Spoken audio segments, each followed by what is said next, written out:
আজ আর দুঃখ হয় না। হাজার দুঃখ দেখার পরে আজ আর দুঃখ হয় না। আজ আর দুঃখ হয় না দেখে যখন মেয়েটি বিচার পায় না।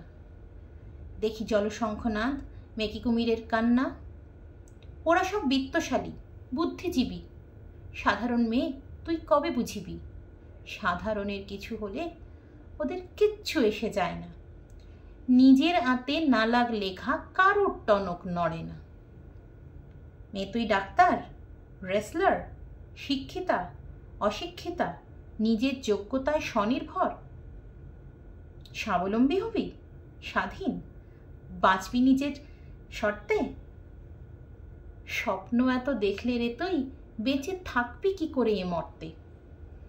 কোথাও গণধর্ষিতা হবি কামুক পুরুষের কাম তাড়নে, কোথাও মরবি চিরবঞ্চিতা হয়ে দাম্পত্য সুখের লম্পট স্বামীর লাম্পট্যের কারণে, কোথাও আবার নির্বাসন ছুঁয়ে দিলে রাবণে। সুবিচার? এমন কিছু অপরাধের মৃত্যুদণ্ডেও সঠিক বিচার হয় না। আসলে মেয়ে তুই শুধুই মেয়ে, মানুষ যাদের মানুষ বলেই মনে করে না। রক্ত মাংসের চাহিদা বলে মেয়েদের কিচ্ছু থাকা চলে না। একটি মেয়ের না মানে যে না, সেটাই সমাজ মেনে নিতে পারে না। তাই এত কিছু দেখার পরে আজ আর নতুন করে দুঃখ হয় না।